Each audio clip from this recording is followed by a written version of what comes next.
مجلس عزا برپا کرنا اور اس مجلس عزا میں کسی مرثیہ خان کو بلانا اور اس سے کہنا کہ وہ آ کر میرے بھائی علی اکبر کی شہادت کو بیان کرے. کتنا درد ہے اہل بیت کے دلوں میں علی اکبر کی شہادت کا. علی اکبر کی شہادت بجائے خود آقا حسین کی شہادت بجائے خود. لیکن روز عاشور جو سب سے بڑا ظلم ہوا ہے، جس کے بعد مسلسل 35 سال امام سجاد خون کے آنسو بہاتے رہے. یہ خون کے آنسو بہانا کوئی یہ نہ سمجھے کہ محاورتاً کہا جاتا ہے. جناب سبزواری کہتے ہیں کہ میں آیت اللہ موصل حکیم کی خدمت میں حاضر ہوا اور میں نے ان سے عرض کیا یہ جو مقتل کی کتابوں میں جملے ہیں کہ آقا امام سجاد 35 سال خون کے آنسو بہاتے رہے، کیا یہ مجازن کہا جاتا ہے، محاورتاً کہا جاتا ہے؟ تو آیت اللہ موصل حکیم نے کوئی جواب نہ دیا، بلکہ سفید رومال اپنے زانوں سے اٹھایا، کچھ دیر آنکھوں سے لگائے رکھا اور پھر جب دوبارہ سے اس رومال کو زانوں پر رکھا تو جناب سبزواری کہتے ہیں سب نے دیکھا کہ اس رومال پر 2 خون کے سرخ نشان لگے ہوئے تھے. کیا مطلب؟ یعنی 1400 سال گزرنے کے بعد اگر کوئی نائب امام، اگر کوئی ولی فقیہ، اگر کوئی مجتہد، اگر کوئی مرجع امام کا شاگرد، اگر وہ ان مصائب کو تصرف سوچتا ہے، تصور کرتا ہے تو اس کی آنکھوں سے خون جاری ہو جاتا ہے. اور وہ سید سجاد جو اپنی نگاہوں سے یہ سارا منظر دیکھ رہے تھے، آپ کی کیفیت کیا ہوگی؟ روز عاشور جو سب سے زیادہ مشکل مرحلہ تھا، جو قیامت کا مرحلہ تھا، امام حسین کی شہادت سے کروڑ گنا زیادہ مشکل مرحلہ. یہاں تک کہ صرف شہادت نہیں ہوئی ہے، شہادت کے بعد میں نے پڑھا ہے حضرت کے سر اقدس کو عمرو بن حجاج زبیدی نے اس طرح سے اٹھا کر اچھالا ہے کہ یہاں تک عزرا بن قیس کے پاس گیا ہے، کوئی پاؤں سے ٹھوکرے مار رہا ہے. یہ مشکل مراحل ہیں، بیان نہیں کیے جا سکتے ہیں. دیر تک امام حسین کے سر اقدس سے کھیلا جاتا رہا، لیکن خود اس سے بھی زیادہ مشکل، اس سے بھی کروڑ گنا زیادہ مشکل بعد کے مراحل ہے. یہاں تک کہ جیسی حضرت کو شہید کیا گیا، آپ کے سر مقدس کی توہین کی گئی. پھر ایک مرتبہ مرشد بن اخنس آگے بڑھا، یہ شقی، اس نے آگے بڑھ کر امام حسین کا امامہ لوٹا. اور پھر اسحاق حضرمی آگے بڑھا، اس نے آگے بڑھ کر امام کا پیرہن لوٹا. اور پھر خود عمر ابن سعد آگے بڑھا، اس نے امام کی زرہ اتاری ہے. اور اسود بن خالد آگے بڑھا، امام کے جوتے اتارے ہیں. اور جمی بن خلق آگے بڑھا، اس نے امام کی تلوار لوٹی ہے. اسی طرح سے قیس بن اشعث بن قیس قندی ہے، امام کی یمنی چادر اتاری ہے. یہاں تک کہ جب جسم میں صرف ایک انگوٹھی بجی تو بجدل بن سلیم آگے بڑھا اور اس شقی نے امام کی انگوٹھی اتارنا چاہی، لیکن انگلیوں میں ورم تھا، انگوٹھی نہیں اتر رہی تھی. آپ مجھے معاف کیجئے گا، مجھے معاف کیجئے گا. لیکن اس شقی نے آس پاس دیکھنا شروع کیا، 2 پتھر تلاش کیے، ایک پتھر زمین پر رکھا اور اس انگلی کو پتھر کے اوپر رکھ کر دوسرے پتھر سے امام کی انگلی کاٹ ڈالی ہے.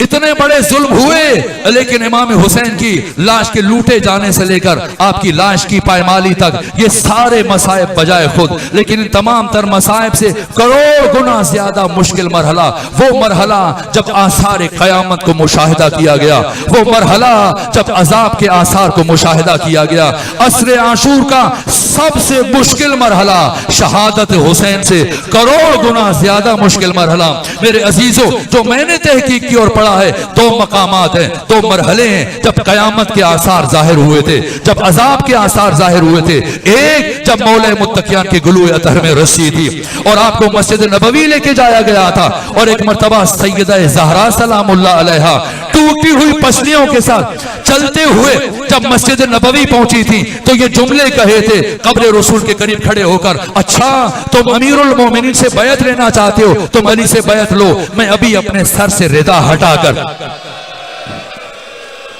میں اپنے سر سے ردا ہٹا کر تمہارے خلاف بددعا کروں گی. میرے عزیزوں، بی بی نے سر سے ردا نہیں ہٹائی تھی، صرف یہ جملے آپ کی زبان سے ادا ہوئے تھے. لیکن سلمان فارسی کہتے ہیں میں نے آثار قیامت کو مشاہدہ کیا، میں نے عذاب کے آثار کو مشاہدہ کیا، میں نے مسجد نبوی کی دیواروں کو بلند ہوتے ہوئے دیکھا، میں نے آندیاں چلتے ہوئے محسوس کی، میں نے کربلا مدینے کی زمین میں ارتعاش محسوس کیا. یہاں تک کہ مولا متقیان نے منع فرمایا، نبی زادی بددعا نہ کیجئے گا، آثار قیامت زائل ہو گئے. دوسرا مرحلہ قیامت کا مرحلہ. اظہر حسن زیدی نے بڑی خوبصورت گفتگو کی تھی، کہا لوگ کہتے قیامت آئے گی، بھلا قیامت تو آ چکی ہے، اس سے بڑی قیامت کیا آئے گی کہ علی کی بیٹی کے سر سے چادر کو چھین لیا گیا.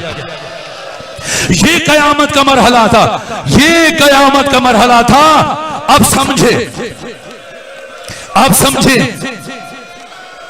اب سمجھے کہ حسین ابن علی اپنے پوتے امام محمد باقر کو کیوں ساتھ لے کے گئے تھے؟ ورنہ حسین ابن علی جتنے افراد کو مدینہ چھوڑ کے جا سکتے تھے ان کو چھوڑ کے گئے۔ صرف جن افراد میں کربلا کا بچنا منحصر تھا صرف ان ہستیوں کو لے کر گئے ہیں، اور امام محمد باقر کو بھی ساتھ لے کے گئے۔ کیوں اپنے پوتے کو حسین ساتھ لے کے جا رہے ہیں؟ یہ قیامت کے مراحل ہے، کیسے برداشت کریں گے؟ لیکن کیوں لے کر گئے امام محمد باقر کو؟ روز عاشور آپ کی عمر 3 سال 6 مہینے 10 دن تھی۔ کس لیے لے کے گئے کہ اگر امام حسین امام محمد باقر کو نہ لے کے جاتے تو ڈاکٹر علی قائمی نے اپنے تھیسس میں جو اردو زبان میں بھی کتاب ترجمہ ہوئی ہے، علی کی بیٹی 450 صفحات پر مشتمل ہے، اس کا لب لباب جو آخری مراحل میں گفتگو کی ہے، کہا اگر محمد باقر نہ ہوتے تو ایک مرتبہ قیامت آ جاتی، اس لیے کہ ایک امام 13 ضربوں سے شہید ہو گئے اور دوسرے امام کی زندگی کو بچانے کے لیے پروردگار نے ان پر غشی طاری کر دی ہے۔ 22 سال کے امام سجاد حالت غشی میں ہیں، اور جب یہ 12 جرنیل اور ان کے سپاہی ہاتھوں میں نیزے اٹھائے خیموں کی طرف بڑھے ثانیہ زہرا کی چادر کو لوٹنے کے لیے، تو ایک مرتبہ عذاب کے آثار ظاہر ہوئے، اور ایک مرتبہ کربلا کی زمین پر سرخ آندھیاں چلنے لگی ہیں اور سیاہ آندھیاں چلنے لگی ہیں، اور کربلا کی زمین پر زلزلے محسوس ہوئے۔ ایک مرتبہ جیسی قیامت کے آثار مشاہدہ کیے، وہاں امام محمد باقر نے اپنا سر سجدے میں رکھا۔ سبوح قدوس رب الملائکۃ والروح۔ اس لیے یہ بڑھتے ہوئے زلزلے، ایک مرتبہ کربلا کی زمین پر اس طرح سے سکون آ گیا اور پھر سے اطمینان آ گیا، کائنات نابود ہونے سے بچ گئی ہے۔ اور پھر جب سید سجاد غشی سے اٹھے تو سب سے پہلے جو منظر دیکھا ہے، اپنی پھوپھی زینب کے سر پہ چادر نہیں تھی۔ اب جو خون رونا شروع کیا، غیرت کے امام نے پھر مسلسل 35 سال خون روتے رہے۔ آج آقا کی آپ شہادت منانے کے لیے آئے ہیں، ابھی آقا کا تابوت لایا جائے گا، لیکن میرے عزیزو 24 محرم کو زہر ملا ہے، 25 محرم کو شہادت ہوئی ہے۔ شہادت سے کچھ دیر پہلے، بس یہ آخری جملے عرض کر رہا ہوں، کچھ دیر پہلے ایک مرتبہ جب زہر کا اثر بڑھنے لگا، جگر کے ٹکڑے کٹ کٹ کے زمین پر گرنے لگے، فرمایا بیٹا محمد باقر مجھے بستر سے اتار کر زمین پر لٹا دو۔ کہا بابا آپ تڑپ رہے ہیں، زمین سخت ہے، تکلیف ہوگی۔ کہا نہ بیٹا مجھے شرم محسوس ہوتی ہے، جب میرے بابا پر ضربیں چلائی جا رہی تھی تب میرے بابا کربلا کی گرم ریت پر تھے، مجھے شرم آتی ہے کہ میری رحلت بستر پر ہو۔ اور اس کے بعد اب آخری لمحے ہیں، بس آخری جملہ عرض کر رہا ہوں، یہاں تک کہ ایک مرتبہ اپنی شہادت سے کچھ لمحے پہلے فرماتے ہیں بیٹا باقر میں حالت غشی میں تھا، مجھے بتائیں میرے بابا حسین کو کیسے شہید کیا گیا تھا۔ ایک مرتبہ امام محمد باقر نے بیان کرنا شروع کیا، کس طرح سے شمر ابن ذوالجوشن آپ کے بابا کے سینے پر سوار ہوا، کس طرح سے آپ کے بابا کی داڑھی کو پکڑ کے تماچے مارنا شروع کیے، اور پھر جب بیان کیا ایک مرتبہ وہ مرحلہ جب 13 ضربیں چلانے کے بعد شمر نے آپ کے بابا کو بالوں سے اس طرح سے پکڑ کے سر بلند کیا، وہ مرحلے تھے۔ ایک مرتبہ امام سجاد کی شہادت ہوئی، انا للہ